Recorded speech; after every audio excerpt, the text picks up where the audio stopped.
Magandang araw, may gagawin na tayong rice cooker. Ang tatak niya yan, standard. Ang problema nito, kapag ginagamit na nila, yung sa cook, yung kulay red, madali siya mag-automatic, nag-ano kagad siya, nag-warm. Kaya yung linalagay nila rito yung sinaing, yung bigas, hindi naluluto kasi umaangot kagad, nag-warm kagad. Dito sa may pinaka-cook niya, nawawala yung ilaw. Yan ang sira niya na saksak natin.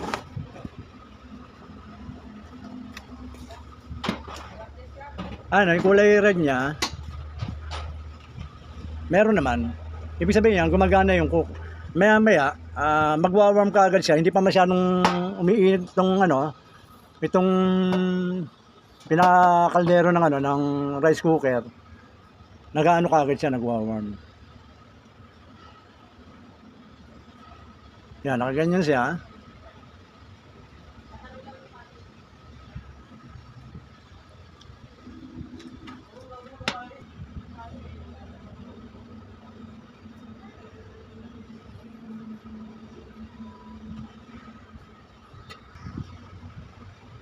Ayun, nag-orange kaagad siya. Nag-warm kaagad. Halos sandali lang, nag-automatic na kaagad siya sa warm. Nawala na kaagad sa cook.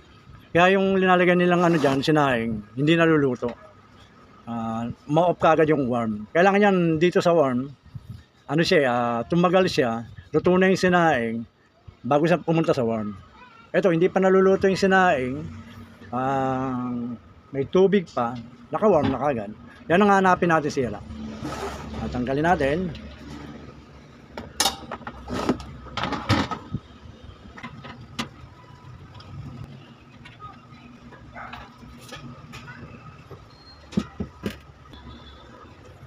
Yan ang loob ng rice cooker na ganito, yung malaking tape. Rice cooker.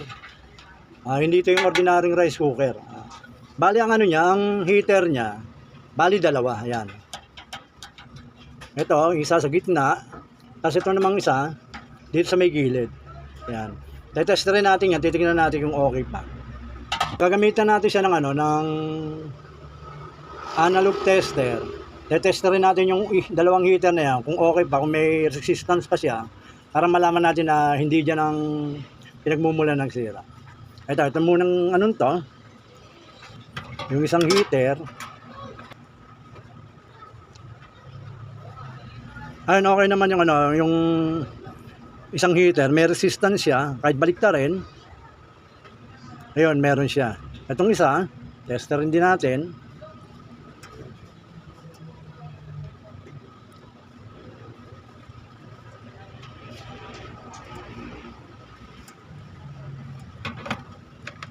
Ayan yung naman ng rice cooker na ganito. Yung heater niya okay naman yung dalawang yan.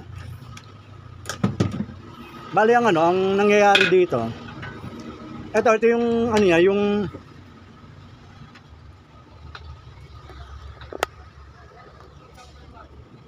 ito yung yung switch ng ng warm.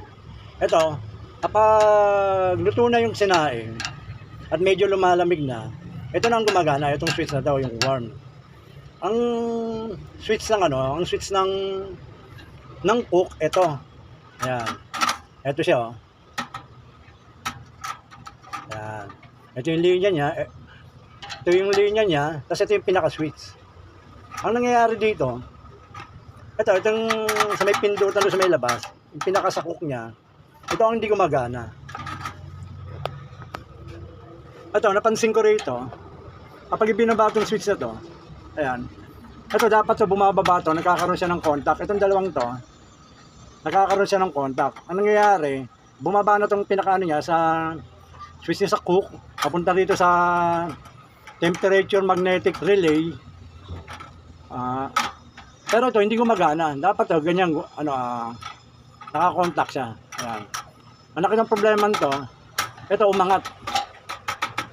Ito, yung contact na sa cook umangat. Pero dito sa may pinaka-warm niya, may contact pa rin siya. Kaya ito lang gumagana, itong cook hindi. Kaya ang gagawin natin, dito tayo tututok sa sa may switch siya ng ano, ng hook. Kailangan mapagdikit natin yan. Ito. Dumikit siya ng ganyan kapag binaba na tong hook. Itong babaklasin natin. Titingnan natin kung ano naging problema, bakit ano to naghiwalay. Kahit naka on na, ay parang siya mag-contact. Ito, baklasin natin to.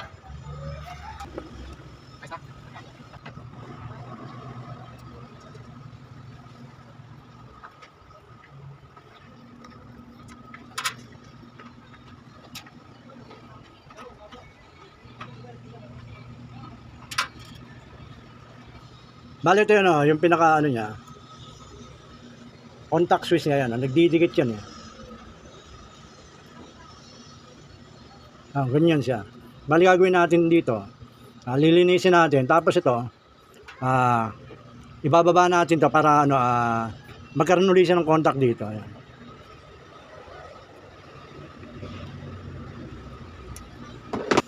Lilihain natin.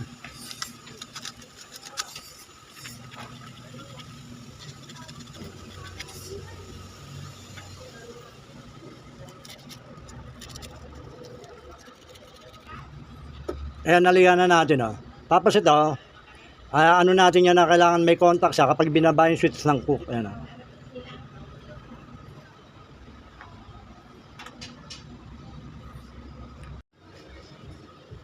Bale yan, linis na natin to. Ang gagawin natin dito, ibabalik na natin siya sa dati niyang pwesto. At kakabitan natin siya na may, itong dalawang to, magka-contact na. Yan, dalawang yan, magka-contact na. Para itong switch na to, kapag inano itong sa hook, ito, magkakaroon siya ng contact.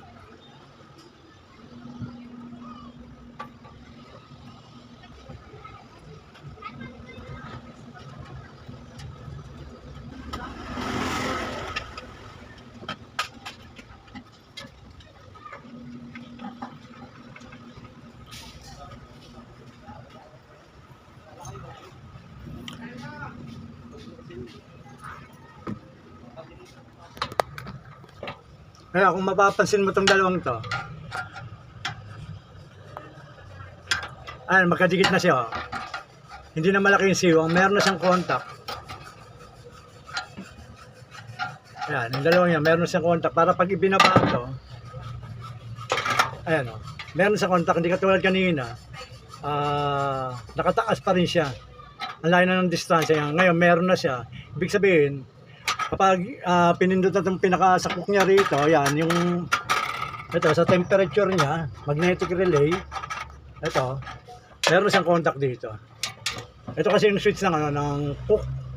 Yan, ito yung switch ng hook para maluto yung yung sinaing. Tapos ito naman yung yung isa. Yan.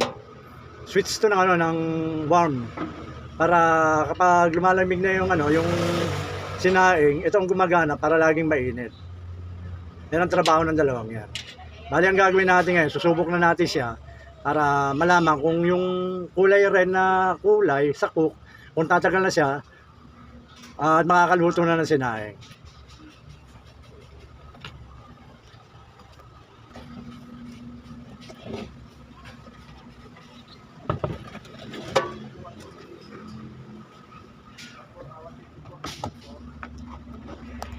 Bali ang gagawin natin dyan, pagaganahin uli natin, tapos titingnan natin dito kung tatagal na yung niya, yung kulay red niya sa cook, at hindi na basta-basta gagana itong worm. Ang gagawin natin, ito yung pinakakaldero. Ayan, yung pinakakaldero niya, ilalagay natin, tapos lalagyan natin to ng tubig, kahit konti, tignan natin kung kukulo na siya. Kapag kumulo na siya, ibig sabihin, gumagana na yung cook. Lalagyan natin tubig. Ayan, kahit konti lang para malaman natin kung kukulo siya.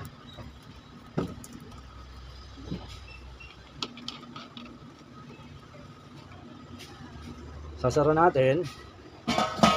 Ngayon, dito tayo tututok. Sasaksak natin. Yan.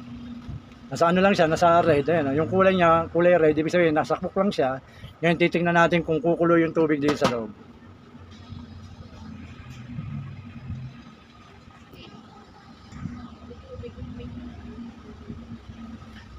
Ayan, hindi pa rin nagbabago yung ano, yung kulay ng ano, ng sakok, nasa red pa rin siya.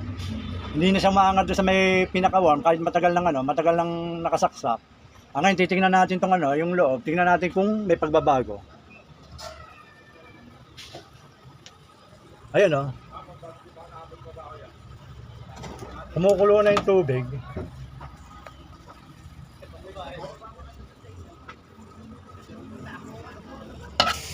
Ayan oh.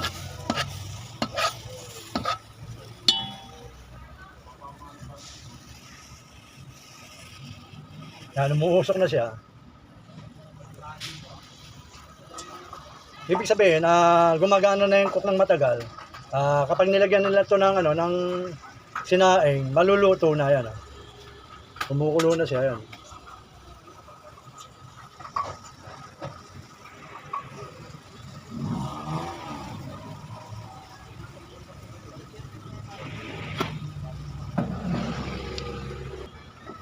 Bali, ang naging problema lang nito, yung ano, yung sa ano niya, sa contact niya sa cook, ang nawala, ang gumagana lang, yung sa ano, yung sa warm. Kaya kapag ano, kapag uminit na ng konti yung ano, yung itong pinakakaldero niya, nag-automatic agad siya, nagiging orange siya. Pero ngayon, ayan, okay na. Ayan, kumukulo na. Ibig sabihin, okay na yung ano, yung rice cooker na to. Pwede na ulit sila magsayang ng maayos. Sige po, maraming po salamat sa panonood. Basta watch, share, and subscribe lang po kayo sa ginagawa ko para at least lahat ay ano, na susubaybayan. Sige po, maraming po salamat.